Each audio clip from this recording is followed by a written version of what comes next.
Tudo bem, meus amados? Um bom dia para todos vocês. Como vocês estão? Espero que excelentemente muito bem. Bom, hoje eu quero trazer para vocês mais uma reflexão, bem interessante por sinal. Bom, mas para que a gente possa entender a reflexão de hoje, eu quero compartilhar com vocês dois textos da Bíblia, tá? Que está lá no livro de Lucas. Lucas capítulo 15, versículos 29 em diante, e também lá em Lucas 15.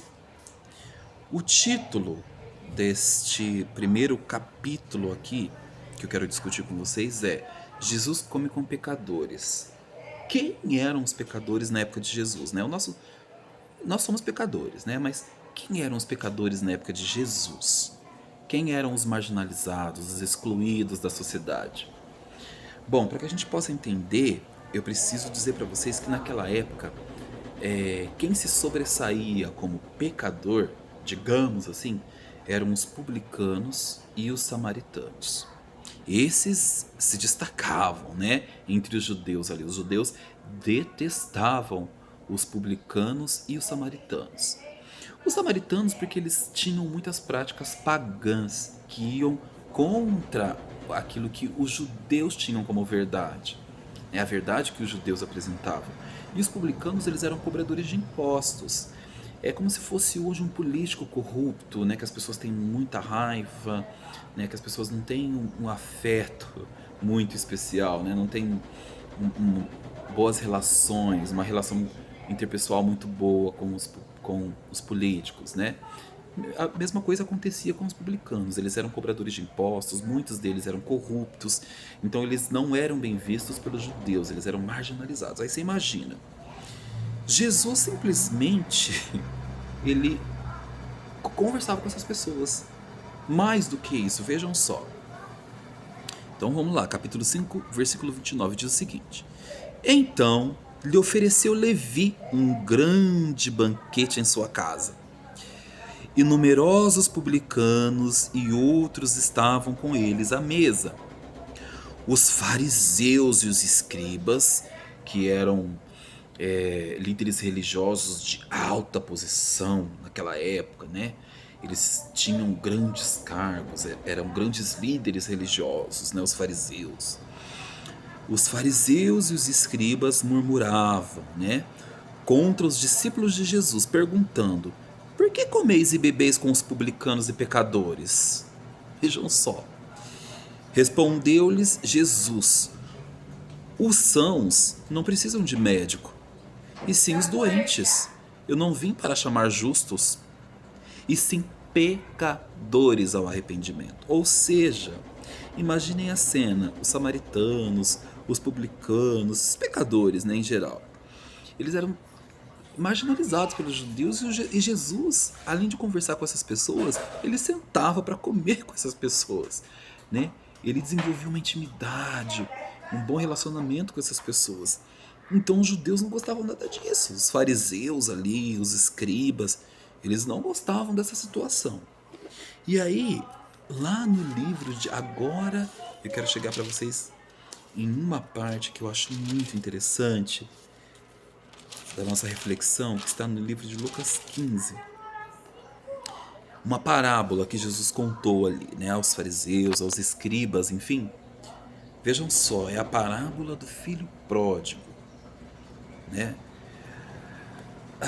Vamos lá, para vocês entenderem onde eu quero chegar.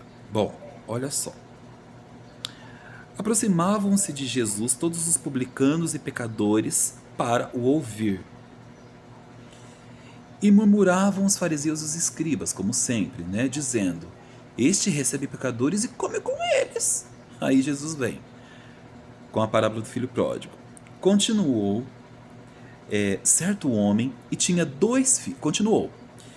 Certo homem tinha dois filhos. O mais moço deles disse ao pai: Pai, dá-me a parte de meus bens que me cabe. E ele lhes repartiu os haveres.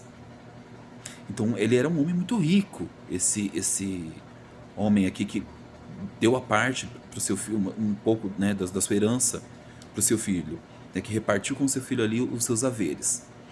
Passando não muitos dias, o filho mais moço, ajuntando tudo que era seu, partiu para uma terra distante e lá dissipou todos os seus bens, vivendo dissolutamente. Então, eu imagino como se fosse hoje. Vamos contextualizar, de uma maneira mais prática, hoje vamos contextualizar.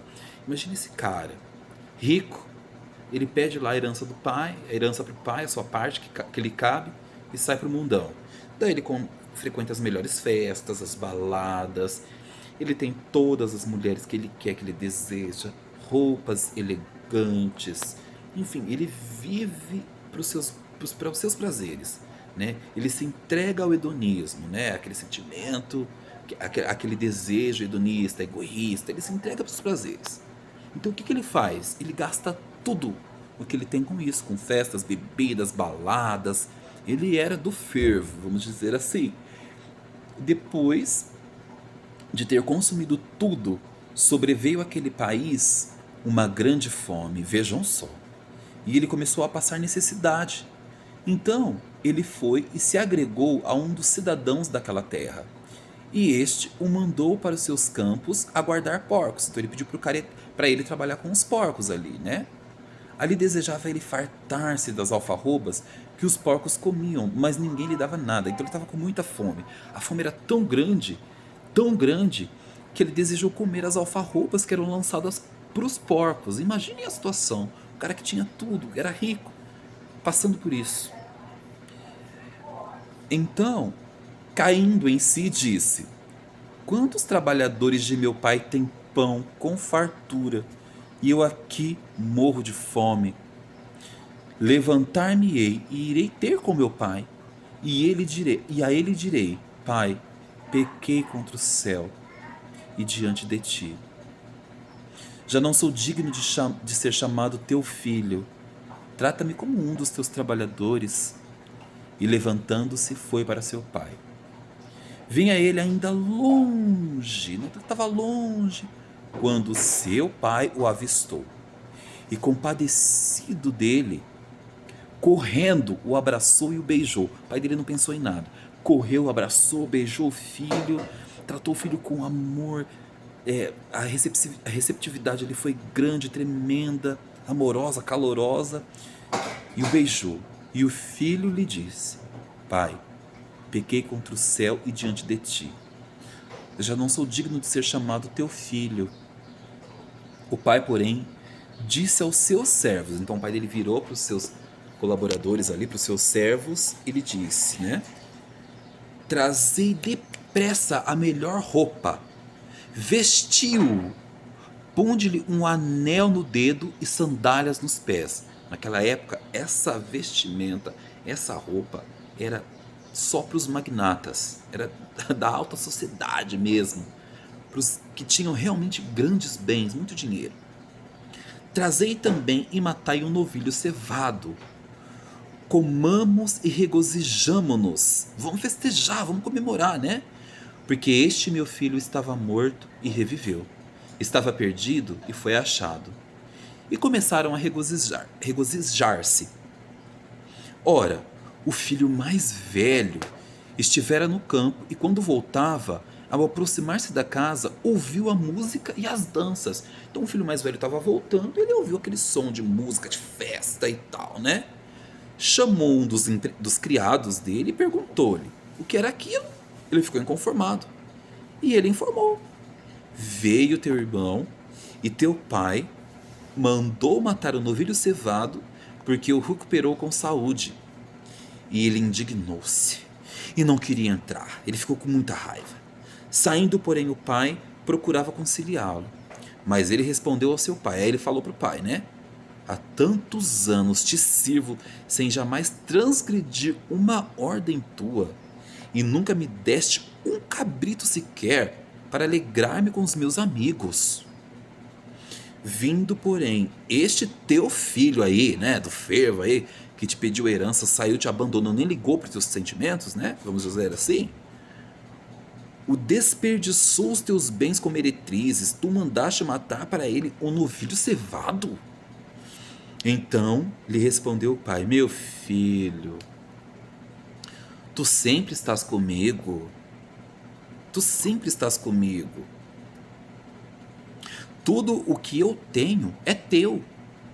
Entretanto, era preciso que nos regozijássemos e nos alegrássemos, porque o teu irmão estava morto e reviveu, estava perdido e foi achado. Gente, isso aqui me mostra como me dá uma ideia de como Deus olha para nós. Porque assim, lembra que eu compartilhei lá com vocês sobre os pecadores, que Jesus se assentava ali na mesa com pecadores, publicanos, pecadores, não importa, Jesus ele conversava com todos. E ele disse, olha, eu não vim para os sãos, porque eles não precisam de médicos. Eu vim para aqueles que têm problema mesmo, pessoas arrebentadas emocionalmente, destruídas. Eu vim por esses pecadores.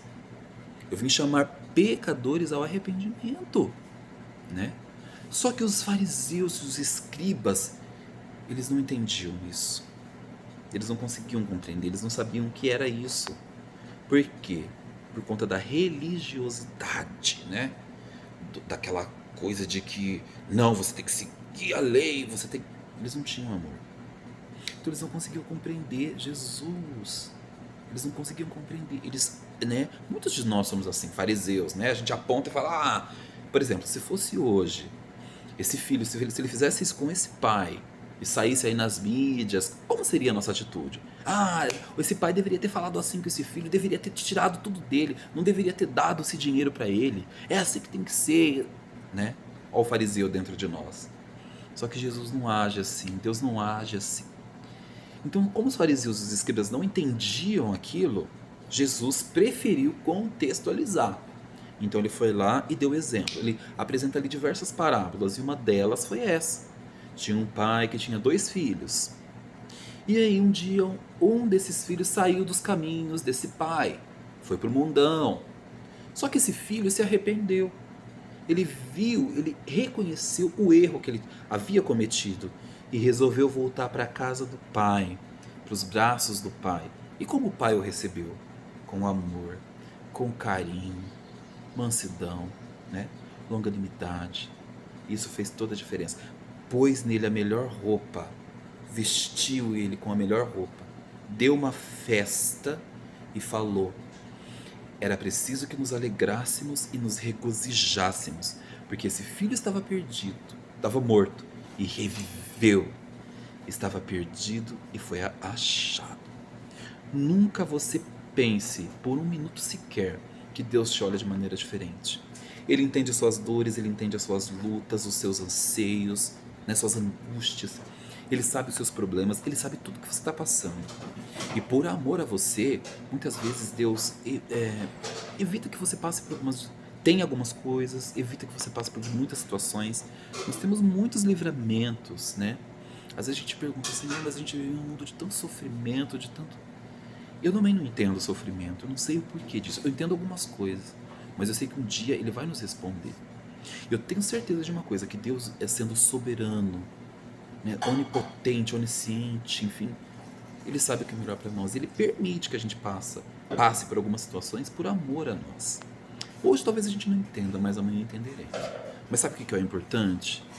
O que é o segredo da vitória?